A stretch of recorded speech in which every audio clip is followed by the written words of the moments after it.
The gentleman from Massachusetts is recognized for 1.5 minutes. Thank you, Mr. Van Hollen, and thank you, Mr. Speaker. I think that the previous speaker forgot to mention the Bush tax cuts in 2001 and 2003, totaling $2.3 trillion. The war in Iraq was conveniently left out.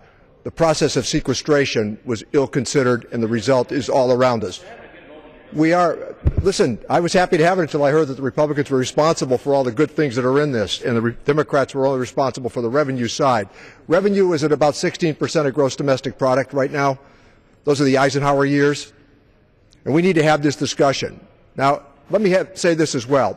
Mr. Ryan deserves to be credited, as does Mr. Van Hollen, with the measure that's in front of us today.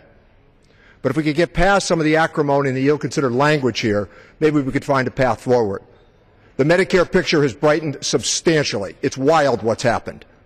The automobile sector is doing much better. The private sector in general is. Americans are shedding debt.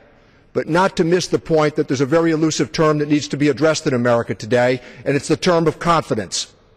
The government shutdown shaved 1 to 2 points off of gross domestic product. That's reality. That's not fiction.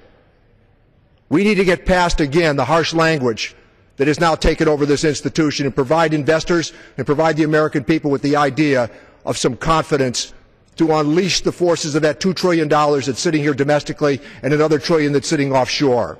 This is the sort of conversation that we need to have. This is a confidence-building measure. And it does lighten up some of the spending caps, again, that would have caused grave damage to the economy. We should have found the time to help out on the issue of unemployment benefits. Mr. Speaker, we did the doc fix this morning. I favored it.